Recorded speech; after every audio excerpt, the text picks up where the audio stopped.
Me llaman bandoneón. Aunque no nací en Buenos Aires, soy el secreto a voces mejor guardado de una ciudad llena de leyendas.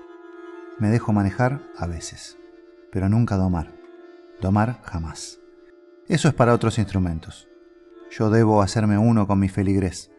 En ese caso, le cantaré con mi voz de ángel. En el otro, puedo hacerle sentir el infierno en vida. Soy las dos cosas a la vez. Quizás ese es el secreto de mi misterio. Lejos de la lógica, pero demasiado cerca del corazón. Yo no lo elegí, las cosas se dieron así. Es que mi historia es tal vez la historia de todas las cosas. Soy Gabo Merlino, esto es Cambalache, la historia del otro lado de la historia, temporada 3.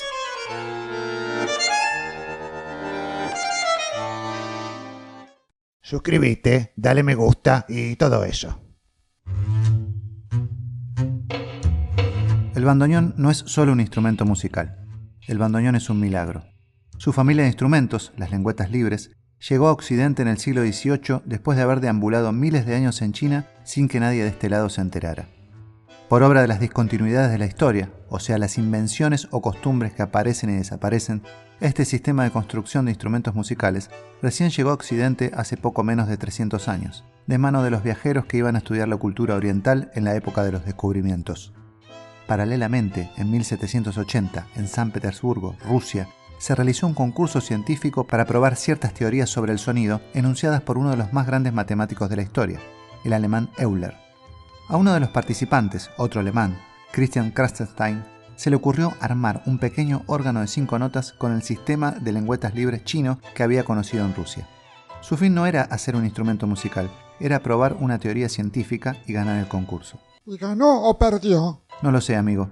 Su invención desapareció una vez terminado el concurso, pero rápidamente comenzaron a surgir en Europa instrumentos de lengüetas libres, como el organocordium, un claviórgano de origen danés de 1782, o el orchestrion, un órgano portátil inventado en 1789 por el abad alemán Vogler, a quien le llegó la idea de las lengüetas libres a través de un hombre llamado Rackwitz, que era ayudante de un constructor de órganos llamado Kirchnick, que a su vez era amigo del científico Krassenstein. Después de eso, el aluvión fue imparable. En toda Europa y en Estados Unidos comenzaron a realizar instrumentos de lengüetas libres, que eran más baratos y tenían un sonido diferente. La mayoría de ellos hoy ya no existe. Han pasado a mejor vida. La evolución fue rapidísima. En 1821, un poco más de 40 años después del primer experimento, nace la armónica en Alemania. En 1829, el primer acordeón en Viena, y en 1834, el alemán Ulich desarrolla la concertina, la madre del bandoneón.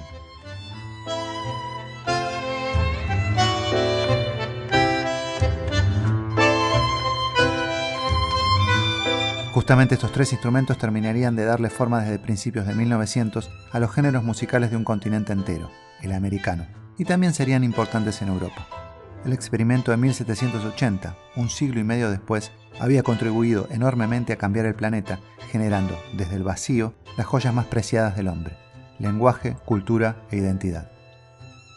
En resumen, las lengüetas libres comenzaron en Occidente como experimento científico en el siglo XVIII y terminaron despertando el interés de los constructores de instrumentos, que hicieron posible así, luego de algunas décadas, la existencia de la armónica, el acordeón y el bandoneón, entre otros. Sin esa serendipia, sin ese resultado afortunado de algo inesperado, el tango, nada más y nada menos, no tendría el sonido que hoy le conocemos. El bandoneón es un instrumento musical de viento, de lengüetas libres, a fuelle, de forma rectangular y sección cuadrada. Sabes que con la geometría yo no me llevo. Tiene del lado derecho una válvula para regular la respiración del fuelle. Su teclado, en la versión más difundida, consta de 38 botones para el registro agudo y 33 para el grave, dando esto un total de 71 botones. Todo eso está en Wikipedia. Tenés razón, eso lo podés encontrar en Wikipedia. Te voy a contar otras cosas del bandoneón. Eso me gusta más.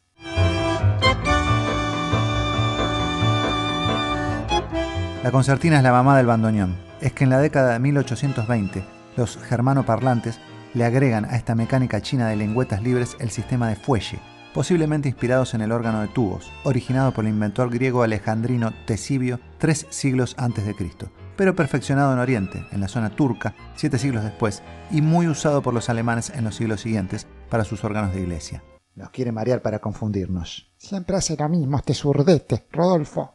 Un clarinetista y constructor de instrumentos alemán, oriundo de Chemnitz en el este y llamado Karl Friedrich Uhlig, conoce en Viena el acordeón de Cyril Demian en 1829. A partir de ello construye un instrumento con algunas diferencias respecto al de Demian, la concertina. En ella los botones viajan en la misma dirección que el fuelle, mientras que en el acordeón lo hacían de manera perpendicular. Además, los botones producen tonos simples y no acordes. La desarrolla en 1834 y la primera posee 20 tonos, o sea, 10 botones con un sonido distinto entre abriendo y cerrando, para luego, con los años, llegar a 40 y 54 tonos. Un vendedor de instrumentos y director de orquesta de Krefeld, en el oeste alemán, conoce la concertina en 1840, la adquiere y le agrega tonos. Primero llega a 54, luego 64 y después 100. Se llama Heinrich Band. Ah, de ahí viene, bandoneón. En 1846 presumiblemente la patenta, pero como concertina. El nombre bandoneón recién aparecería unos años más tarde, por ejemplo en un aviso publicado por un comerciante llamado Schmitz, con el objetivo de denominar de alguna manera el tipo de concertina que se estaba vendiendo, o en una carta de un rico alemán que residía en Estados Unidos que le pide a su familia que le envíen un bandoneón. Pongámosle un nombre a esto porque si no en Mercado Libre no me lo toman. Band fue un marketinero al estilo de los de hoy, pero en la década de 1850. Marcó el frente de los instrumentos con una gran placa que decía bandoneón, para fijar el nombre en los consumidores. Adaptó partituras para piano y otros instrumentos al bandoneón, a las que le sumaba el sistema de números sobre las notas, para los que no sabían leer música. Y además, junto con sus hermanos, abrió nuevas tiendas en otras ciudades. El instrumento iba penetrando en las masas y tomaría además un nombre propio, bandoneón, simplemente una concertina mejorada. Ahí está, ahora me lleno de guita.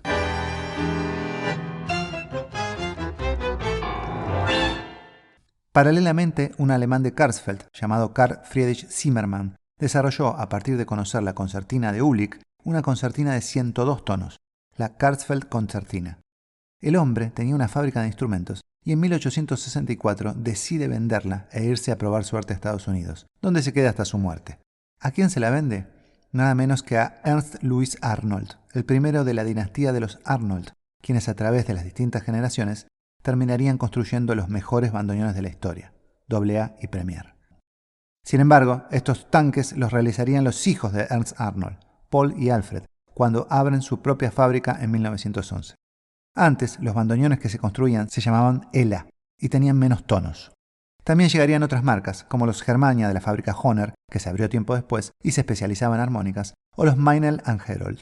Para comparar, los actuales bandoneones poseen 142 tonos, 71 teclas, bastante más que los primeros bandoneones.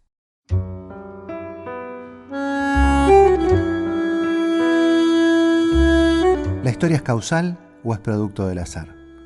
Con nuestra mente de hoy no podemos responder esa pregunta, aunque sí podemos entender que la historia es demasiado complicada. O es la reina del caos, o por el contrario, es el efecto mariposa perfecto.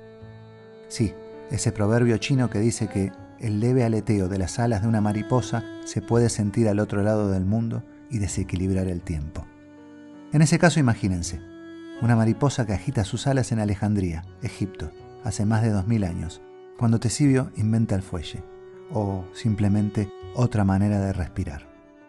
Una mariposa que confunde sus sentidos hace más de 500 años en Génova, Italia, lugar donde nace el hombre que por equivocación llega al continente americano. Se llamaba Cristóbal Colón y eligió creerle a la circunferencia de la Tierra propuesta por Posidonio, que era menor a la de Eratóstenes, que hace miles de años le había pifiado por muy poco a las medidas de la NASA. Pero Colón se quedó con los números de Posidonio y apuntó hacia este lado, creyendo que se iba a encontrar rápidamente con Asia. Si le hubiera hecho caso a Eratóstenes, jamás lo hubieran dejado partir, porque hubieran considerado que era imposible llegar. La misma mariposa levanta vuelo en San Petersburgo, hace más de 200 años, para ver cómo nace un instrumento alemán de inspiración china en tierra rusa. Luego planea en la Europa del siglo XIX y se deja arrastrar por los hombres y las mujeres hambrientos que la segunda revolución industrial escupe hacia América. Los germanos trayendo sus concertinas, los franceses trayendo en sus genes a un Eduardo Arolas, los italianos a uno que le dirán Astor. Afroamericanos vengándose de sus amos indignos con sus ritmos de sangre, pueblos originarios con su semen y sus vientres obligados al mestizaje. Egipto, Italia, China, Rusia, Alemania, Buenos Aires. Es imposible de imaginar. Todo eso tuvo que pasar para que Astor Piazzolla pudiese agarrar su bandoneón y tocar Adiós Nonino. Soy Gabo Merlino, esto es Cambalache, la historia del otro lado de la historia, temporada 3.